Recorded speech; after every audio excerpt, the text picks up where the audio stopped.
नमस्कार साथियों, स्वागत है आप सभी का आपके अपने YouTube चैनल जीके जीएस के भंडारा पर। साथियों, आज की इस वीडियो में टॉप 30 जीके जीएस के एमसीक्यू प्रश्नों का प्रैक्टिस सेट लेकर के आया हूं, जो आने वाले सभी विभिन्न प्रतियोगी परीक्षाओं के लिए अत्यधिक महत्वपूर्ण प्रैक्टिस सेट है। ये वो प्रश्न है जो पिछले किसी न किसी परीक्षा में पूछे गए और आने वाले समय में ये सभी परीक्षाओं में पूछे जाने की पूरी संभावना है। तो साथियों, आज के इस वीडियो को पूरा देखिएगा। वीडियो को पूरा देखने के बाद आपको अपना स्कोर कमेंट बॉक्स में शेयर करना और बताना है कि आपने टॉप 30 जीके जीएस के एमसीक्यू प्रश्नों में से कितने प्रश्न सही किए और कितने प्रश्न आपने गलत किए हैं। तो इन्हीं सब बातों को ध्यान में रखते हुए शुरू करते हैं आज का अपना ये वीडियो। तो पहला प्रश्न है आपके सामने कि औरंगजेब ने अपनी पत्नी के लिए बीवी का मकबरा कब बनवाया था। तो कब बनवाया था औरंगजेब ने, ये आपको बताना है। तो औरंगजेब के द्वारा 1678 में अपनी बीवी के लिए बीवी का मकबरा बनवाया गया था। जो बनवाया था उसने औरंगाबाद में। ऑप्शन नंबर डी इसका राइट आंसर हो जाएगा। और औरंगाबाद पड़ता है मध्य प्रदेश महाराष्ट्र में, और इसका नया नाम हो गया है संभाजी नगर। अगला प्रश्न है आपके सामने कि बादल किस मंडल में अवतरित होता है। तो कौन से मंडल में अवतरित होता है बादल, ये आपको बताना है, यानी कौन से मंडल में बादल पाए जाते हैं। तो ये पाए जाते हैं क्षोभ मंडल में। ऑप्शन नंबर ए इसका राइट आंसर हो जाएगा। ओजोन परत वायुमंडल के किस मंडल में पाया जाता है। तो कौन से मंडल में है ओजोन परत, ये आपको बताना है। तो ओजोन परत है समताप मंडल में। ऑप्शन नंबर बी इसका राइट आंसर हो जाएगा। और 16 सितंबर को प्रतिवर्ष ओजोन दिवस मनाया जाता है। अगला प्रश्न है आपके सामने कि पृथ्वी के वायुमंडल का सर्वाधिक घनत्व किस मंडल में पाया जाता है। तो कौन से मंडल में सर्वाधिक घनत्व पाया जाता है, ये आपको बताना है। तो ये पाया जाता है क्षोभ मंडल में। कहाँ? क्षोभ मंडल में सर्वाधिक घनत्व पाया जाता है। ऑप्शन नंबर ए इसका राइट आंसर हो जाएगा। शिक्षा के माध्यम के रूप में अंग्रेजी की वकालत किसने की। तो किसने की थी शिक्षा के माध्यम के रूप में अंग्रेजी की वकालत। तो ये वकालत की थी लॉर्ड मैकाले ने। ऑप्शन नंबर डी इसका राइट आंसर हो जाएगा। अगला प्रश्न है आपके सामने कि भारतीय जागृति का जनक किसको कहा जाता है।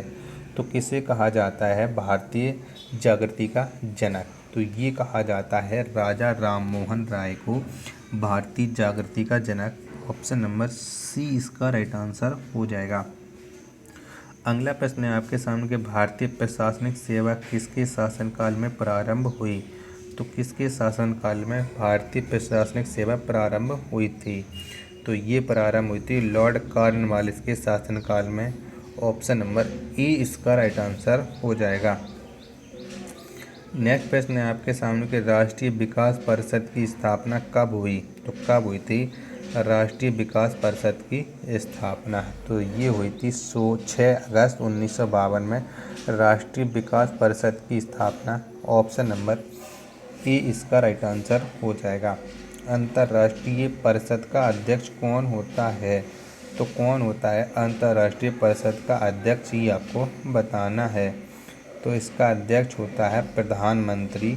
ऑप्शन नंबर बी इसका राइट आंसर हो जाएगा। अगला प्रश्न है आपके सामने कि 14 बैंकों का राष्ट्रीयकरण कब हुआ था। तो कब हुआ था 14 बैंकों का राष्ट्रीयकरण। तो ये हुआ था 1969 में 14 बैंकों का राष्ट्रीयकरण। ऑप्शन नंबर सी इसका राइट आंसर हो जाएगा। नंगा पर्वत शिखर किस राज्य में है। तो कौन से राज्य में है नंगा पर्वत शिखर, ये आपको बताना है। तो ये है हिमाचल प्रदेश में।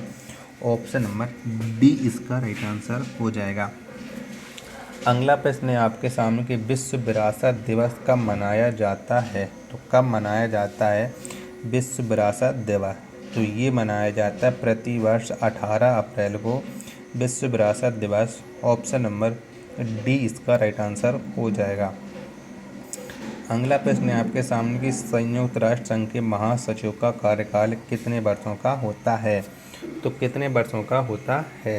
तो इनका कार्यकाल होता है 5 वर्षों का। ऑप्शन नंबर सी इसका राइट आंसर हो जाएगा।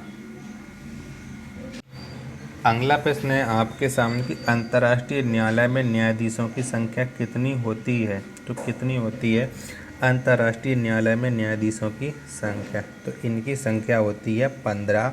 ऑप्शन नंबर सी इसका राइट आंसर हो जाएगा। और इनका कार्यकाल होता है 9 वर्षों का, अंतर्राष्ट्रीय न्यायालय के न्यायाधीशों का। नेक्स्ट प्रश्न है आपके सामने कि कॉलेज ऑफ डिफेंस मैनेजमेंट कहाँ पर स्थित है। तो कहाँ पर है कॉलेज ऑफ डिफेंस मैनेजमेंट। तो ये स्थित है सिकंदराबाद में। ऑप्शन नंबर ए इसका राइट आंसर हो जाएगा। अगला प्रश्न है आपके सामने कि विश्व की सबसे ऊंचा स्थल पर स्थित वेधशाला किस देश में है। तो कौन से देश में है सबसे ऊंचाई पर स्थित वेधशाला। तो ये है अपने भारत देश में। ऑप्शन नंबर डी इसका राइट आंसर हो जाएगा। अगला प्रश्न है आपके सामने कि Indira Gandhi centre for atomic research किस राज्य में स्थित है। तो कौन से राज्य में स्थित है ये आपको बताना है। तो ये स्थित है तमिलनाडु राज्य में Indira Gandhi centre for atomic research. Option number C इसका राइट आंसर हो जाएगा। संगम साहित्य की भाषा क्या थी। तो कौन सी थी संगम साहित्य की भाषा। तो इसकी भाषा थी तमिल। कौन तमिल थी संगम साहित्य की भाषा। ऑप्शन नंबर डी इसका राइट आंसर हो जाएगा। अगला प्रश्न है आपके सामने किस महाद्वीप को श्वेत महाद्वीप कहा जाता है। तो कौन से महाद्वीप को कहा जाता है श्वेत महाद्वीप ये आपको बताना है। तो ये कहा जाता है अंटार्कटिका महाद्वीप को श्वेत महाद्वीप। ऑप्शन नंबर ए इसका राइट आंसर हो जाएगा। अगला प्रश्न है आपके सामने कि भारत में पहला रेडियो स्टेशन कहाँ बना। तो कहाँ पर बना था भारत में पहला रेडियो स्टेशन। तो ये बना था मुंबई में। ऑप्शन नंबर बी इसका राइट आंसर हो जाएगा। अगला प्रश्न है आपके सामने कि भारत का सबसे बड़ा बोटैनिकल गार्डन कहाँ स्थित है। तो कहाँ पर स्थित है भारत का सबसे बड़ा बोटैनिकल गार्डन। तो ये स्थित है कोलकाता में। ऑप्शन नंबर सी इसका राइट आंसर हो जाएगा। नेक्स्ट प्रश्न है आपके सामने कि ब्रिटेन की लोहे महिला किसे कहा जाता है। तो किसको कहा जाता है ब्रिटेन की लोहे महिला ये आपको बताना है। तो ये कहा जाता है मार्गरेट थैचर को ब्रिटेन की लोहे महिला। ऑप्शन नंबर ए इसका राइट आंसर हो जाएगा। अगला प्रश्न है आपके सामने कि राजीव गांधी राष्ट्रीय युवा विकास संस्थान का मुख्यालय कहाँ है। तो कहाँ पर है राजीव गांधी राष्ट्रीय युवा विकास संस्थान का मुख्यालय। तो ये स्थित है नई दिल्ली में। कहाँ पर नई दिल्ली में ये स्थित है। ऑप्शन नंबर ए इसका राइट आंसर हो जाएगा। अगला प्रश्न है आपके सामने कि विधि दिवस कब मनाया जाता है। तो कब मनाया जाता है विधि दिवस। तो ये मनाया जाता है प्रति वर्ष 26 नवंबर को विधि दिवस। ऑप्शन नंबर सी इसका राइट आंसर हो जाएगा। नेक्स्ट प्रश्न है आपके सामने कि विश्व की प्रथम परखनली शिशु कौन है। तो कौन सी है विश्व की प्रथम परखनली शिशु। तो इसका नाम है Lucy brown. Option number D इसका राइट आंसर हो जाएगा।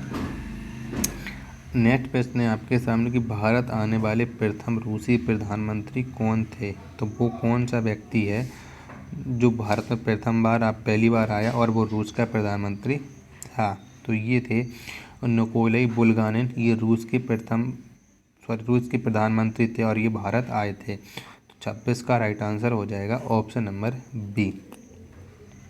अंतर्राष्ट्रीय न्यायालय के न्यायाधीशों का कार्यकाल कितने वर्षों का होता है। तो कितने वर्षों का होता है अंतर्राष्ट्रीय न्यायालय के न्यायाधीशों का कार्यकाल। तो इनका कार्यकाल होता है 9 वर्षों का। ऑप्शन नंबर डी इसका राइट आंसर हो जाएगा। अगला प्रश्न है आपके सामने आधुनिक अंतर्राष्ट्रीय विधि का जनक किसे कहा जाता है। तो किसको माना जाता है आधुनिक अंतर्राष्ट्रीय विधि का जनक। तो ये माना जाता है ग्रोसियस को। ऑप्शन नंबर ए इसका राइट आंसर हो जाएगा। नेक्स्ट प्रश्न है आपके सामने कि मानवाधिकार दिवस कब मनाया जाता है। तो कब मनाया जाता है मानवाधिकार दिवस। तो ये मनाया जाता है प्रति वर्ष 10 दिसंबर को मानवाधिकार दिवस। ऑप्शन नंबर बी इसका राइट आंसर हो जाएगा। और लास्ट प्रश्न है आज की इस वीडियो का कि जीवाश्म नेशनल पार्क किस राज्य में अवस्थित है। तो कौन से राज्य में है जीवाश्म नेशनल पार्क, ये आपको बताना है। तो ये है मध्य प्रदेश में। कहाँ? मध्य प्रदेश में है जीवाश्म national park. Option number B इसका राइट आंसर हो जाएगा। तो अब आप बताइए आपको ये वीडियो कैसी लगी। वीडियो पसंद आई हो तो वीडियो को आप लाइक कर देना। चैनल को आपने अभी तक सब्सक्राइब नहीं किया हो तो चैनल को आप जरूर सब्सक्राइब कर लीजिएगा। मिलते हैं भाई नेक्स्ट वीडियो तो नेक्स्ट फिटनेस सेट में। तब तक के लिए धन्यवाद। जय हिंद मेरे प्यारे साथियों।